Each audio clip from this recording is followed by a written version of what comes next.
Olá, boa tarde, bem-vindo ao Madeira em Direto. Hoje falamos da Casa do Tibete, mais propriamente das viagens que esta associação tem organizado ao topo do mundo. Na segunda parte, também falando de casas, mas de casas em circunstâncias diferentes, vamos falar de casas inteligentes e saber, afinal de contas, o que é isto, o que é tudo isto das casas inteligentes.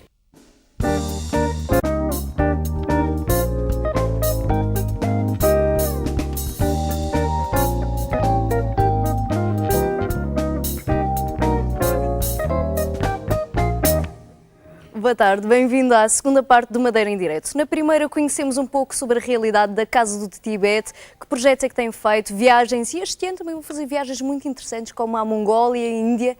Bastante interessante a primeira parte. Nesta segunda vamos falar de casas inteligentes, mas vamos também fazer uma homenagem à Ari dos Santos. E para isso temos a Sandra Dória. É verdade, celebra-se hoje que o Ari dos Santos nos deixou. 22 anos. Eu vou cantar hoje a canção de Madrugar e a Desfolhada, que ele escreveu para o Maia de Loureiro e para a Simão de Oliveira, que ganharam os festivais. Foi um vencedor em vida, em tudo aquilo que fez. Foi tanto um a nível de poesia e um grande letrista. E também na área de política, ele também fez umas aventuras nessa área. Fez um pouco de tudo. Parece que sim. Até tem um largo no bairro da Alfama com o nome dele, mas... E tu vais dar então voz a dois temas. Qual o primeiro que vamos ouvir? Canção de Madrugar. Um arranjo também feito com a banda Residente e que tu aceitaste o desafio, desde já agradecemos, para homenagear este grande nome português. Obrigada. Vamos então ouvir Sandra Dória, Canção de Madrugar.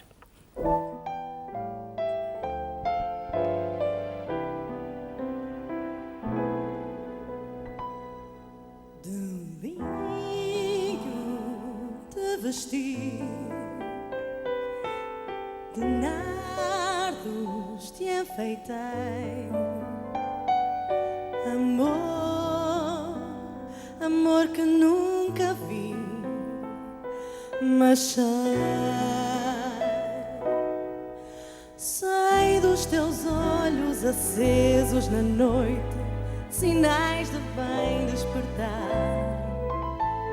Sei dos teus braços abertos a todos que morrem devagar. Sei, meu amor inventado, que um dia teu corpo há de acender uma fogueira de sol e de fúria que nos verá nascer. Irei beber em ti o vinho que pisei, o fel do que sofri, e dei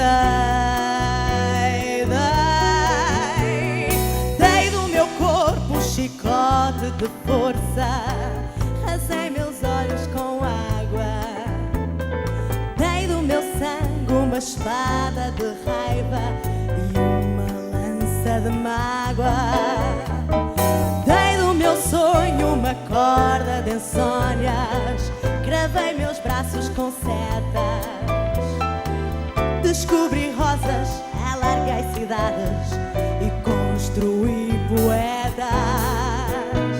E nunca te encontrei na estrada do que fiz, amor que não logrei, mas que sei, meu amor inventado, que um dia teu corpo há de acender uma fogueira de sol e de fúria que nos verá nascer. E então nem choros, nem medos, nem uivos, nem gritos, nem pedras, nem facas, nem fomes, nem secas, nem feras, nem ferros, nem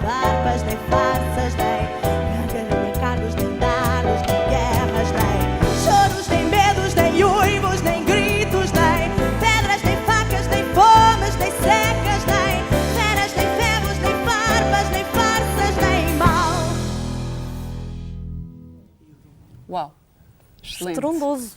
Muito bom mesmo. Grande poema. Uma letra com bastante significado da área dos cheiros. Uma forma forte de entrarmos aqui na nossa conversa na segunda parte. Vamos falar de casas inteligentes e começo precisamente por apresentar os nossos convidados. Aqui, em primeiro plano, João Paredes, arquiteto, trabalhou em conjunto no projeto social da Ponta Delgada. O engenheiro Luís Costa tem um mestrado em Engenharia Eletrotécnicas e faz também, aliás, fez uma tese em casas inteligentes. António Roque, também engenheiro, licenciado em Eletrotécnica e Computadores, certo? Exato. E tem um Master também em Edifícios Inteligentes e é fundador e sócio da Casa Inteligente. Assim é que é. Exatamente. Começamos precisamente por si para explicar e desvendar o que é, O que é no uma fundo, casa inteligente. a casa inteligente. Pois, uma casa inteligente, basicamente, eu já agora já estava à espera que fizessem essa pergunta, de qualquer das maneiras, é da praxe, é uma casa que satisfaz completamente as necessidades dos seus habitantes em termos de conforto, de segurança, de poupança de energia, de comunicações, de entretenimento e de saúde, e que, ao mesmo tempo, contribui para o desenvolvimento sustentável. Isto, traduzindo por miúdos, quer dizer que uma casa inteligente não é só tecnologia. Igualmente, tem que ter associada a si uma componente de arquitetura que a torne realmente sustentável e uma componente de construção em que os materiais usados na construção e as suas técnicas construtivas realmente não destruam todo o trabalho que foi feito antes pelo arquiteto. Ou seja, é algo que é um pouco alguma utopia, é um pouco difícil de arranjar, mas realmente tem que cumprir estas três vertentes. Ser construída e projetada de acordo com os princípios da bioconstrução ou da arquitetura bioclimática e da construção sustentável e ter toda a tecnologia que seja adequada às necessidades dos seus utilizadores, que não são todos iguais. Se uma casa for construída e dimensionada para uns habitantes que tenham um casal de 25 anos, não será exatamente a mesma tecnologia que seja aplicada se a casa for habitada por um casal de pessoas de 60 anos. Portanto, isto abrange tudo um conceito multidisciplinar, tem que haver um estudo prévio e adaptado a cada situação, não é? Adaptado às necessidades reais de quem vai utilizar essa casa. Senão, torna-se um desperdício de tecnologia. Como é que conseguem fazer esta adaptação? Que tipo de estudos é que fazem? Fazem algum estudo prévio? Como é que terminam isto? Muito simplesmente perguntando às pessoas o que é que elas querem. E está ao alcance de qualquer pessoa, Luís Costa. Não necessariamente. Isto depende também dos objetivos que se pretende de uma casa. Só complementando a opinião aqui do meu colega, uma casa inteligente, para mim, e do ponto de vista de alguns autores, não é necessariamente uma casa que tenha tecnologia. Pode ser uma casa com muita tecnologia, e também de acordo com o que o meu colega disse, dependendo essa tecnologia de quem vai usar essa casa, posso ter uma casa com muita tecnologia, mas não ter acesso, por exemplo, a pessoas em cadeira de rodas. E essa casa poderá ser habitada por uma pessoa em cadeira de rodas. Deixa de ser funcional, deixa de ter qualquer sentido, qualquer tipo de tecnologia, uma grande parte da tecnologia, porque a pessoa não pode, por isso, simplesmente deslocar está dentro. Portanto, também o contrário é verdade. Uma casa sem tecnologia pode ser inteligente. Eu posso-vos dar um exemplo, por exemplo, uma casa que nós não temos hipóteses financeiras para introduzir a sistemas novos, de comandos, de segurança, etc. E nós podemos preparar essa casa para no futuro, quando tivermos hipóteses financeiras de os introduzir, de pôr lá. Isto representa o quê? Que a casa terá que ter tubagens para passar os sistemas de alarme, para colocar ar-condicionado. Caso contrário, o que é que acontece? Daqui a uns anos, nós temos hipóteses financeiras, é natural, nós vamos ao longo do tempo tendo maiores capacidades financeiras e queremos pôr um ar-condicionado e é um problema. É um problema enorme, porque é preciso furar, é preciso partir, é preciso pintar. E se nós, num esforço inicial que representa muito pouco em relação ao investimento geral da casa, se nós pusermos tudo preparado, os furos certos, os tubos certos, nós podemos ter uma casa inteligente. Não está totalmente apetrechada, porque a casa inteligente nunca vai estar apetrechada, porque vai aparecendo sempre novas tecnologias, vai aparecendo sempre novas ideias, possamos ter uma casa, como o Sr. Bill Gates tem, por exemplo, que será pouco acessível à maior parte dos mortais, mas... Já abordamos esse tema um bocadinho mais à frente. João Paredes, as pessoas começam a ter cada vez mais esta preocupação de ter, de facto, uma casa adequada às necessidades? Há aqui realmente algum preconceito ligado às casas inteligentes, da ascensão que são coisas inacessíveis. Cada vez serão menos inacessíveis. Nós, hoje em dia, cada família, cada elemento da família tem um computador pessoal, tem um telemóvel, são tecnologias que seriam impensáveis há uns anos. Hoje em dia... Agora é um bem necessário, não é? É um bem necessário, faz parte do cotidiano. E esses equipamentos já estão, inclusive, pensados para futuramente poderem estar ligados à casa. Quer dizer, através do telemóvel, através da internet, nós podemos mais tarde controlar a nossa casa em termos de conforto, em termos de segurança, em termos de vigiar se está a ser assaltada ou se esquecemos das persianas abertas, se a rega do jardim está... Mas isso é tudo facilmente controlável numa casa inteligente? Cada vez mais, como dizia aqui o Luís, é uma situação que é possível.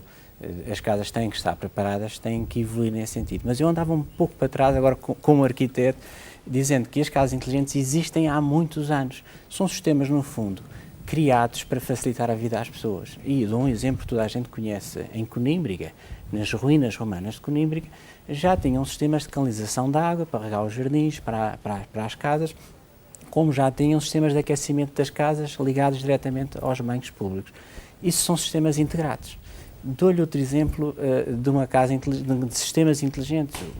Quando Lisboa foi destruída pelo terremoto de 1755, a cidade vai toda abaixo, ainda havia os hábitos pouco higiênicos de deitar a água e os despejos pela janela fora, o famoso termo lá vai água, não é?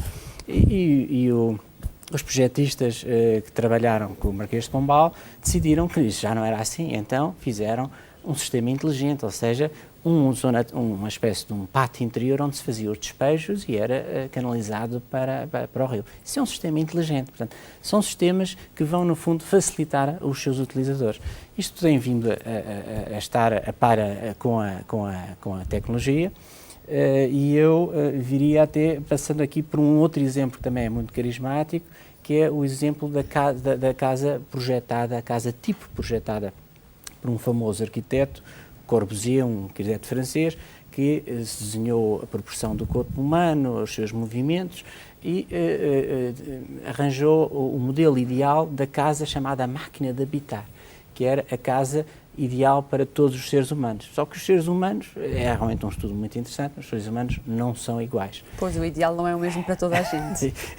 nem os humanos gostam de ser tratados como iguais. E hoje em dia, efetivamente, o que é possível é realmente alguns elementos de padronização, mas é possível desenhar uma casa de acordo com as utilizações, no fundo com as exigências do seu dono, não é? E como estava há bocado a falar o António, é possível programar não só aquela casa, como aquela casa de acordo com a maneira de viver daquela família. Mas pode às vezes surgir uma situação em que as exigências dessa família possam não corresponder mesmo à questão da inteligência, porque pelo que estava a dizer, deduz-se que uma casa inteligente é aquela que tem utilidade. Muitas vezes podem solicitar determinadas coisas para a casa que não sejam, sinceramente, úteis. Não é? Como é que podem controlar essas variáveis? É outro aspecto. E aliás, há bocado falava se era possível ou não toda a gente ter essas casas. Iremos caminhar para aí. Até porque eu faço aqui só uma ligação. Há edifícios e há grandes centros comerciais que já só podem sobreviver porque têm já sistemas inteligentes a gerir esses grandes aglomerados. Caso contrário, não era possível que funcionassem. Se conseguisse controlar os ar-condicionados, as temperaturas, os roubos, as saídas de emergência em caso de um pânico, a gestão energética, a abertura e fecho de luz, são realmente, digamos, dimensões e escalas tão fora do ser humano que já têm que ter elementos mais sofisticados para a sua gestão. Na casa particular ainda é encarado como um luxo de milionários, não é? Mas cada vez mais acessível. É como ao computador. Antes os computadores tinham o tamanho de uma sala e custavam uma fortuna. Só a IBM e poucas empresas dessas é que tinham acesso a esse tipo de equipamento. Hoje em dia não. Hoje em dia cada vez mais, quanto maior o número de utilizadores, quanto maior, digamos, de acordo com o desenvolvimento da tecnologia, é possível tornar esses equipamentos acessíveis. É assim, António? Era, efetivamente, eu só queria adicionar um pouquinho mais. É que realmente não faz sentido falar num conceito de uma casa inteligente se ela realmente não for uma casa que se possa dizer flexível, adaptável. Isto no âmbito de que quem habita nas casas são famílias, são pessoas. E essas famílias, essas pessoas vão evoluindo ao longo do tempo. Se é uma pessoa sozinha, depois vai se casar, passam a ser duas. Tinha um quarto e um escritório, se calhar depois vão ter filhos, passa o escritório devia passar a ser o quarto do outro filho. E, portanto, a casa devia ser flexível, permitindo ajustar-se. Daí a mais 20 anos, os filhos saem de casa e, se calhar, passa a ser uma sala de cinema. Ou seja, devia ser facilmente ajustável às necessidades de cada momento. Evolutiva, de modo a evoluir de acordo com a tecnologia e com as necessidades de quem habita nas casas, e também adaptável, de modo a poder absorver as novas tecnologias, porque se há algum tempo na nossa sala estávamos contentes em ter uma televisão com 2 colunas, depois já passámos a ter 2 colunas fora da televisão e hoje queremos um 5.1, que é 5 colunas mais um subwoofer. Portanto, tudo isto vai evoluindo. E essas casas, essas salas, nessas casas, como normalmente a construção em Portugal é bastante pesada em termos de estrutura, não temos nem chão falso, nem paredes falsas, não existe, é um problema passar aqueles fios todos para aquelas colunas e a alimentação das mesmas.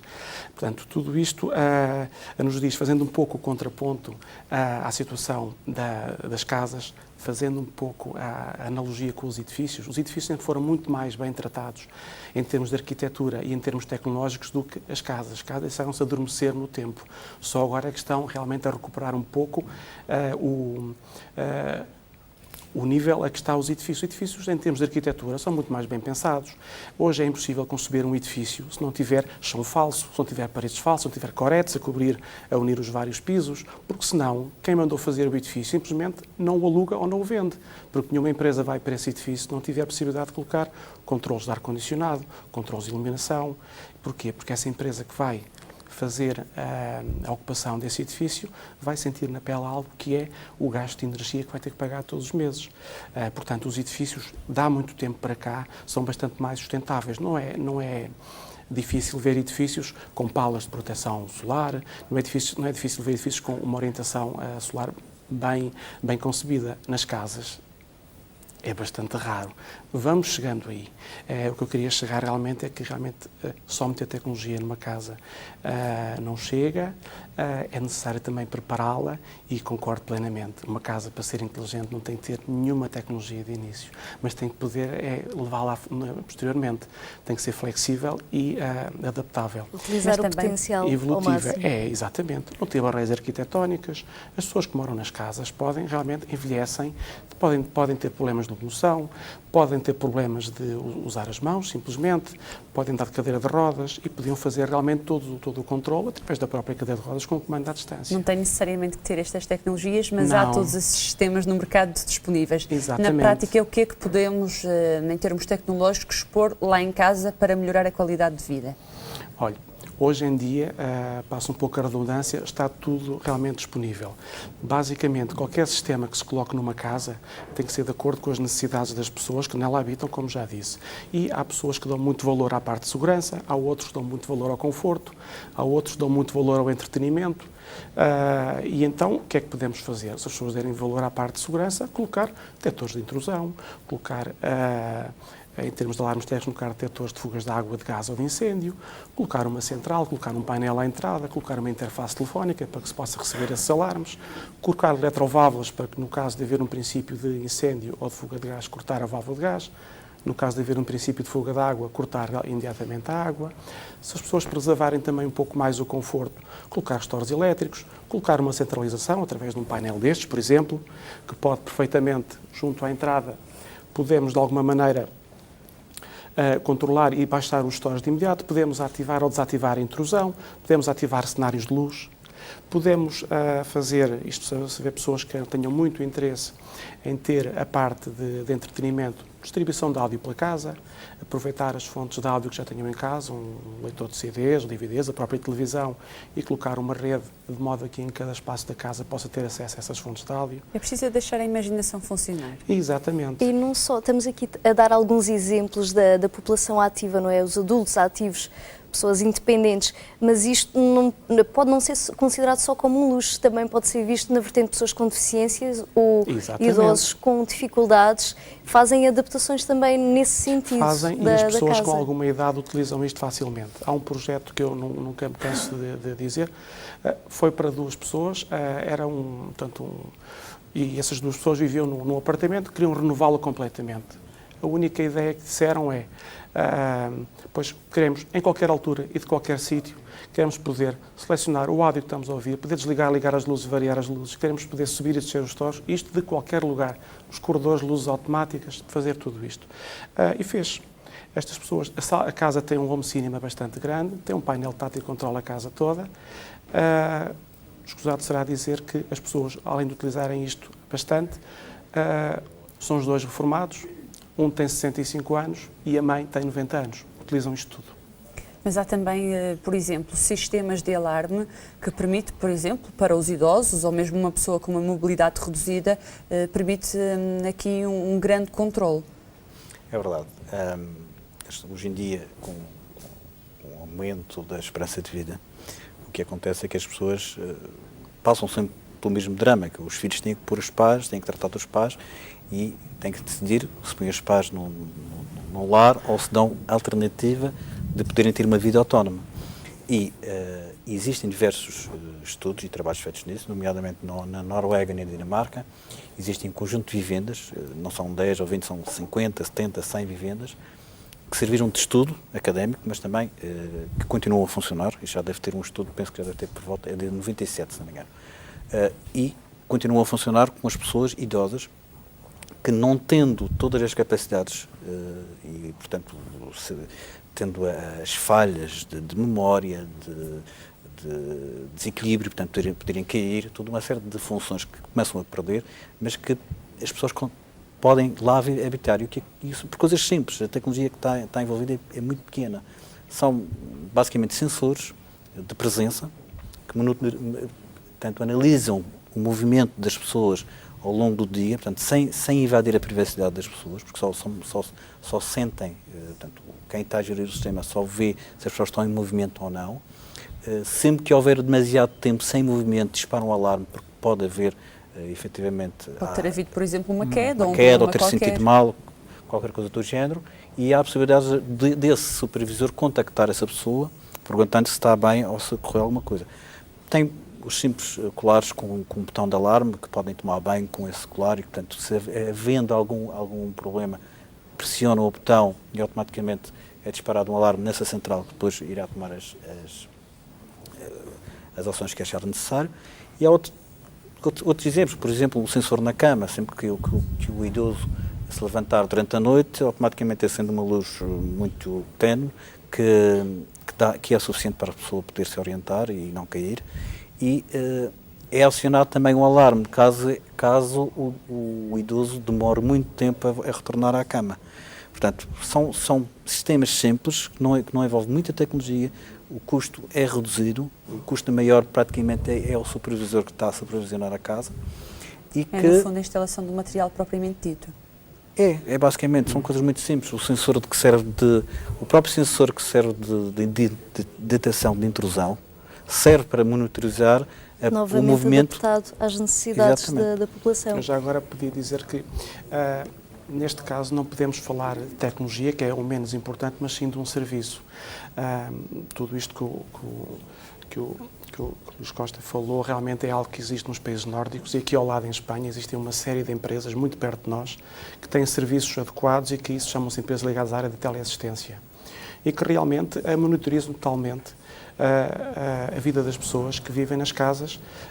É patrocinado pelos governos regionais espanhóis, e o que é que isto faz? Faz com que realmente não estejamos a pôr os nossos idosos constantemente em lares e vamos mantendo-os em casa, perto das zonas onde eles sempre viveram e onde se sentem bem, onde têm os seus vizinhos e os seus amigos. As pessoas sentem também segurança. Exatamente. Isto, sentem segurança e sentem e os familiares também têm essa segurança, que se acontecer alguma coisa com os seus pais ou com os seus avós, eles têm um botão, carregam, vão para um centro de teleassistência, tem um sistema informático bastante sofisticado em que as operadoras trabalhadoras têm formação em assistência social e que contactam a pessoa de imediato, aparece logo no computador o nome da pessoa, dizem logo então José, então Manuel, o que é que se passa?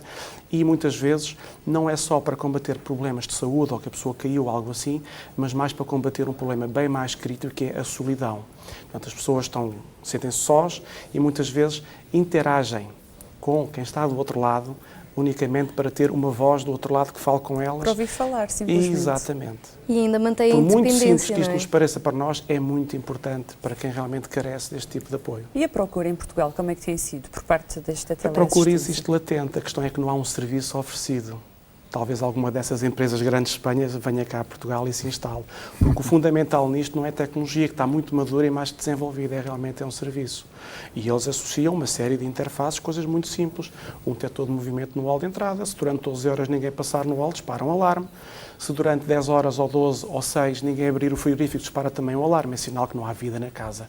Pronto, tudo coisas muito simples que permitem com que pessoas que estão numa fase mais adiantada da sua vida possam permanecer nos seus locais, exatamente, em suas casas. Mas também existe a adaptação para pessoas com deficiências, não é verdade, Luís, João? queria só acrescentar aqui alguma coisa em relação a isto. É de facto uma questão de mentalidades. Não era exatamente isso que eu queria referir. Também existe a questão da mentalidade e das prioridades de investimento também. Mas eu li, não há muito tempo, aqui na Madeira, o Centro de Segurança Social, penso que é assim que se chama, estaria a investir num sistema de teleassistência. Não sei se isso foi avante, se não, mas penso Parece-me que havia um projeto do nesse SOS. nível, precisamente. Pronto, e, portanto, em Portugal já existe SOS alguma coisa, idoso. pelo menos uma intenção Mas de projeto uma existe. vontade.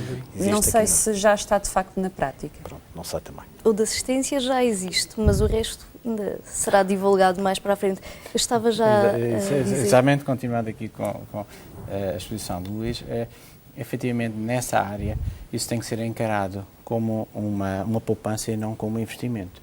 As pessoas têm que encarar que realmente umas infraestruturas de apoio social tipo lar custam imenso dinheiro. E, portanto, se os idosos puderem permanecer em casa com esses pequenos investimentos, não é preciso deslocarem-se e estarem dependentes de uma infraestrutura muito mais dispendiosa, que deve ser vocacionada para os idosos dependentes. Os independentes devem fazer a sua vida, são muito mais felizes, têm muito mais possibilidade de se manterem independentes, porque são obrigados a fazer um esforço para se alimentar, para se deslocar, para conviver, para falar, e essa situação dá-lhes uma certa qualidade de vida e uma certa felicidade. Estão no seu ambiente que é Então, a sua casa. que é a sua E um casa. lar a longo prazo acaba sendo mais dispendioso, porque estão sempre a Muito pagar. mais dispendioso. Nós sabemos que hoje em dia isso é extremamente dispendioso, pela assistência que exige, pela rotatividade pessoal e, portanto, uma das grandes armas é manter os idosos independentes e, digamos, aliás, os lares também às vezes fazem isso, tentam trazê-los para fora dos quartos, pô-los a fazer ginástica, pô-los a ver uns animadores que falam com eles e que lhes puxam um bocadinho pela sua memória e pelo seu passado. Portanto, são formas de os manter ativos. Isso são formas, não é de custos, mas realmente de investimento e de benefícios, não é? Benefícios para os utentes e para a sociedade que tem menor investimento nessa infraestrutura. Estes pequenos exemplos que parecem tão simples podiam ser transcritos para outros conceitos, podia ser aplicado numa panóplia de situações no dia-a-dia? Em termos de... Nos mais variados conceitos. Estamos a falar aqui da teleassistência, podíamos falar, por exemplo, a outro nível qualquer, que fosse prático? Não, a teleassistência é algo muito premente, porque realmente a percentagem da população que vai começando a ficar idosa vai rapidamente passar dos 20% e, pronto, é um problema com que nos teremos aqui que debater. Outras áreas muito importantes, basicamente, é toda a parte de conforto e segurança, principalmente em termos de segurança, a videovigilância e a segurança contra intrusos. Acho que é muito importante também. São de facto mais procurados. É muito procurado. E outra área também muito procurada é tudo o que tem a ver com o entretenimento e aproveitando todo o conceito de internet, porque hoje em dia a internet entrou dentro das nossas casas. É um dos grandes motores de termos uma casa inteligente em termos de habitação digital, que é a componente tecnológica da casa inteligente, e porque realmente se não houver internet não podemos ter uma habitação digital, e aproveitando toda essa fonte enorme de conteúdos e de informação que existe na internet, distribui-la pela casa, sob a forma de áudio, sobre a forma de filmes, sobre a forma de imagens. As pessoas todas têm câmaras digitais, fazem a descarga rapidamente ou de amigos, guardam as suas fotografias não, e mais os sons da sua vida. Eu gosto muito lembrei-me de um grupo ou de um cantor de há 20 anos que eu ouvia. Pois vou tentar arranjar e ponho do computador e ouço isso na casa. Tudo isto vai realmente mexer bastante. E o entretenimento é algo que poderá ser também um dos grandes motores para quem está mais ativo e não só para usar em casa. Acho que é também de saudar as pessoas com deficiências que também permitem essa adaptação. Por exemplo, em casa, uma pessoa com uma deficiência auditiva, por exemplo, que não ouve, que se alguém bater à porta, como é que sabe que estão a bater? Também proporcionam painel luminoso. Painel luminoso. Pois, é uma das estratégias que utilizam. Há um projeto interessante, desculpa, isto aqui falamos, só para complementar aqui o que o António disse, um projeto na Universidade da Faculdade de Engenharia da Universidade do Porto, usando um sistema de casa inteligente, que foi desenvolvido para pessoas sem qualquer mobilidade, que só tendo um movimento e que poderiam, com mensagens pré-gravadas, telefonar, pedir uma pizza, abrir a porta, etc. Uma série de funções extremamente interessantes e que usa as tecnologias da casa inteligentes. Eu só gostava de acrescentar que estas novas tecnologias vão mudar a arquitetura. Já estão a mudar. Aliás, se repararmos à nossa volta, o ato de projetar, de fazer arquitetura nos sistemas de AutoCAD, ou seja, em computador, já mudaram arquiteturas, linhas mais lineares, maior sobriedade nos materiais, maior funcionalidade, estas preocupações de boa orientação, de palas de proteção do sol, uma série de situações que a informática vem trazer à arquitetura. E também vai trazer, obviamente, a obrigatoriedade de ter as tais infraestruturas como já os edifícios têm. Portanto, as casas vão ter necessariamente que ser concebidas. Os arquitetos às vezes reagem mal contra isso, porque acham que isso são interferências e limitações à sua criatividade, mas vão ter que lidar com essas novas tecnologias, vão ter que as introduzir não só nos edifícios públicos, mas nas casas particulares e permitir que toda a gente tenha acesso a curto prazo a essas tecnologias, a esse conforto e a não haver realmente barreiras do ponto de vista social e económico. E até diria mais, eu sou da opinião que, à semelhança, por exemplo, da iluminação, esses acessórios da domótica, digamos, das novas tecnologias, vão ser redesenhados, vão passar a ser peças de design, vão passar a ser, em vez de ser escondidas nas paredes, vão passar a estar elementos, ingredientes de decoração e quase de promoção social. Portanto, vai haver, efetivamente, aqui uma grande revolução, à semelhança dos computadores que já são com um desenho muito elaborado e os telemóveis também. Portanto, o design vai entrar nestas tecnologias e vai introduzir isso com maior rapidez, porque as pessoas vão procurar. Mas estão os arquitetos cada vez mais sensibilizados para a importância desse novo design ajustado precisamente à casa inteligente? Penso que alguns poderão estar alertados, mas muitos ainda estão um pouco distantes. Digamos, na pureza da sua criatividade, pensam ainda a casa como um objeto isolado. E não pode ser. Ele tem que ser integrado em toda uma infraestrutura e, no fundo, ele tem que responder aos programas cada vez mais exigentes do indivíduo. Sofia, e se integrássemos mais uma música no nosso programa, o que é que tu achas? Capaz de ser boa ideia. A Sandra Dória é uma voz incansável, nós nunca nos conseguimos fartar daquela voz. É um vício já. Exatamente. Podíamos recordar, por exemplo, Desfolhada, um arranjo de Nari dos Santos que ficou celebrizada pela Simone de Oliveira, que levou em 1969 ao Festival da Canção. Simone de Oliveira, aqui na voz de Sandra Dória, que não lhe fica certamente atrás.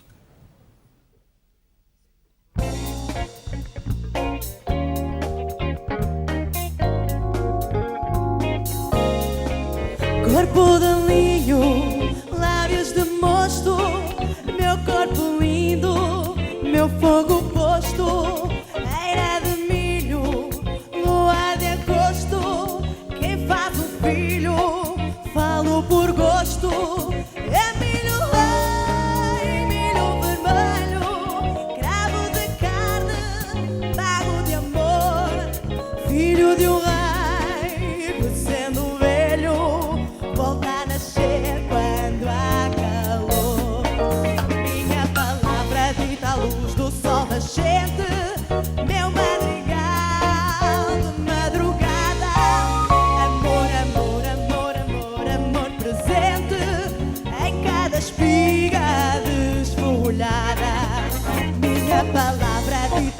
luz do sol nascente, meu madrigal de madrugada.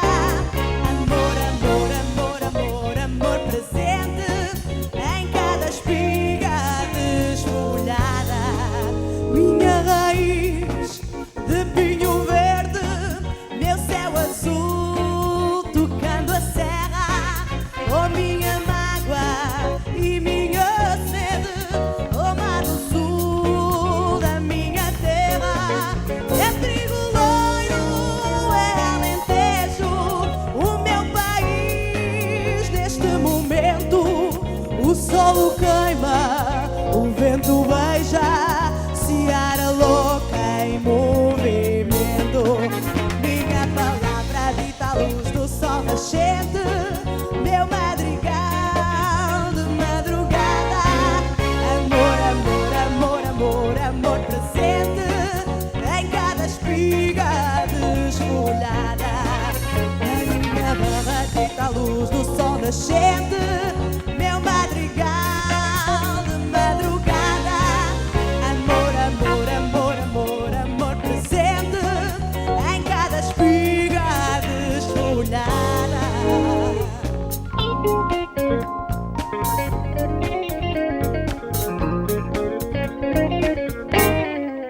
Olhos de amêndoa, cisterna escura, onde se alpendra a desventura. Moira escondida, moira encantada, lenda perdida, lenda encontrada. Oh, minha terra, minha aventura, casca de nós desamparada. Oh, minha terra, minha longura, por mim perdida, por mim achada. Minha palavra dita à luz do sol nascente, meu madrigal de madrugada. Amor, amor, amor, amor, amor presente em cada espiga desfolhada. Minha palavra dita à luz do sol nascente, meu madrigal de madrugada. Amor, amor, amor, amor, amor presente em cada espiga desfolhada.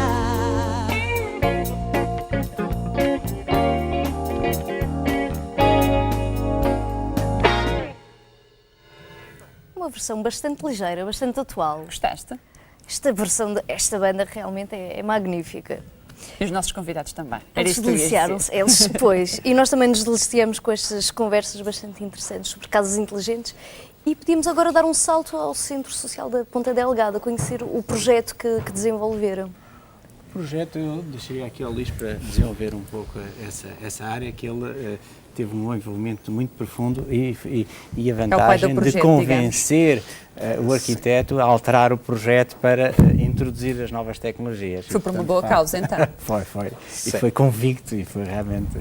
Portanto, o projeto nasceu na altura, portanto, em 97, 98, fruto da tese de mestrado que eu estava a tirar e do apoio que nós tivemos do padre que na altura estava lá, que era o padre Paulo, e serviu basicamente para transformar o centro de forma que uma pessoa que lá estava, uma senhora que lá estava em cadeira de rodas, pudesse não só ter acesso, como poder controlar luzes, uma série de funções do seu próprio posto de trabalho, sem ter que sair. Portanto, obrigou, como o Sr. Arquiteto disse aqui, uma alteração profunda na arquitetura. É que já agora essa senhora já não era provavelmente uma jovem que nunca tinha tido emprego, nunca tinha tido a possibilidade de trabalhar, tinha estudado, tinha tentado vários programas de integração e foi a oportunidade da vida dela, a oportunidade de ter um posto de trabalho, trabalhar, e para isso nós, de certo modo, digamos, desenhámos ou redesenhámos o edifício de modo a potenciar esse emprego e permitir que ela pudesse operar, mas era só para dar esse cheio, porque é realmente um elemento importante.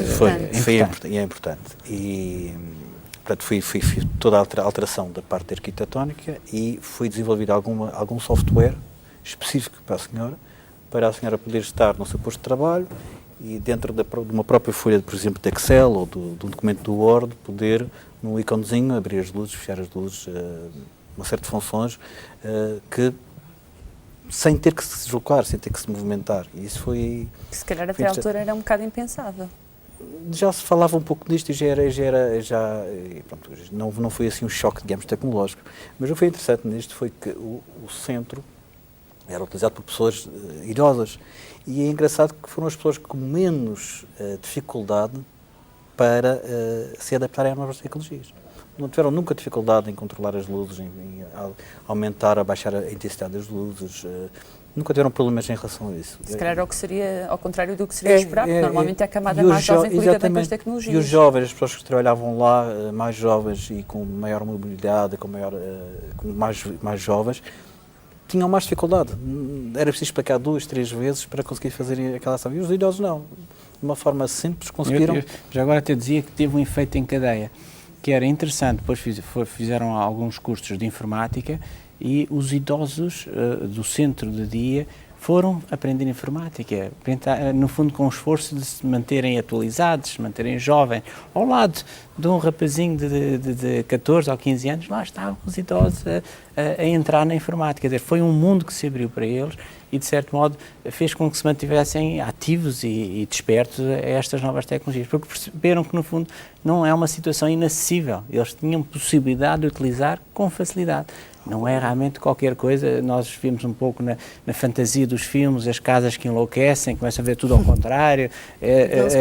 Não se consegue controlar. Não é nada disso, de facto, são é preciso situações... desmistificar toda esta ideia. Eu tenho uma ideia concreta, é que muitas vezes, isto de alguma experiência já, são pessoas com, ou muito jovens, ou mais idosos, têm muita facilidade em aprender estas coisas. Muitas vezes somos nós, estamos no auge de uma vida mais ativa, com bastante stress e muitas preocupações, não temos às vezes o tempo para dedicar e por isso temos alguma relutância em aprender coisas novas. António, e por falar em coisas novas, ainda há instantes lia nos SMS que nos enviam de casa, há alguém que perguntava, não confesso que não me recordo agora o nome, mas que perguntavam se de facto na Madeira já há muitas casas inteligentes implementadas. Partimos também para esse facto que a empresa está sediada no continente, mas tem muitos projetos também realizados já na Madeira. Sim, portanto, a empresa que eu tenho chama-se a Casa Inteligente, está sediada em Oeiras e temos projetos em todo o país e, portanto, inclusivamente nos Açores e na Madeira e também agora temos também em Luanda, portanto, em Angola. Concretamente aqui no Funchal, pois temos tido o privilégio de, ao longo dos últimos 2 anos, fazer algumas moradias isoladas para clientes particulares através do nosso partner local e agora estamos a desenvolver 2 projetos que já estão em construção, portanto, aqui em Elizabeth, mesmo no centro do Funchal, que é de moradias, é um condomínio fechado de moradias, com elevadas prestações, portanto, para um nível bastante alto, portanto, com painéis multimédia, um condomínio de luxo, com piscina, com uma vista estrondosa para a Baía do Funchal e também ali na zona do Amparo um conjunto de edifícios e apartamentos também para outro promotor imobiliário. Portanto, já se vai introduzindo aqui na Madeira também este conceito, que não é totalmente o de uma casa inteligente, mas sim de ambientes inteligentes baseados numa boa qualidade ou grande qualidade de construção, com uma boa arquitetura e com bastante tecnologia. Essa tecnologia advém do conceito da domótica que ainda não tínhamos falado aqui, que não é mais do que a introdução na eletricidade ou na eletrotecnia das tecnologias de informação e da eletrónica, que vem dar realmente um ênfase bastante maior e que permite integrar as 4 funções básicas, que é a segurança, o conforto, o controle e gestão de energia e as comunicações, e que permite realmente que se possa controlar o ambiente doméstico. E o software que utilizam é desenvolvido mesmo pela vossa empresa, não é? É desenvolvido por nós porque é um software de base que já está feito, mas depois é customizado à medida de cada utilizador. Cada pessoa, então nas moradias singulares, pois as moradias são todas diferentes, como os arquitetos muito bem sabem, porque os utilizadores também são todos diferentes e não há 2 projetos iguais. Daí o grande interesse em desenvolver projetos também para particulares, que são um pouco diferentes dos projetos que são desenvolvidos para a promoção imobiliária. Normalmente são promovidos e são concebidos como um todo. Estamos já mesmo no final do nosso programa, só para que as pessoas tenham uma ideia, quem ficou de facto interessado na Casa Inteligente, como é que pode contactar a vossa empresa? Depois podem nos contactar em www.acasainteligente.com. Temos um conjunto de informação no site que é bastante completo. O site tem imensos artigos feitos por mim ao longo dos 7 anos que tem a empresa e tem todo o gosto em receber os mails que nos quiser contactar, ou então pode usar mesmo o telefone, tem lá toda a informação. Podemos falar de inteligência e de casas de inteligências uma tarde inteira, mas de facto não temos mais tempo. Fica então para quem quiser consultar o site e desenvolver mais estas ideias. Já sabe, Casa Inteligente está ao alcance de qualquer pessoa, pode ser ajustado a cada necessidade e cada um pode criar a sua própria casa. Tem que ter utilidade. Por hoje foi tudo, mas amanhã estamos de volta. Vamos falar de encontro de gerações e de um projeto, histórias de passagem. Vai mas ser para bom isso, o programa de amanhã. Tem que nos acompanhar amanhã às 17h30 novamente. Boa tarde. Até amanhã.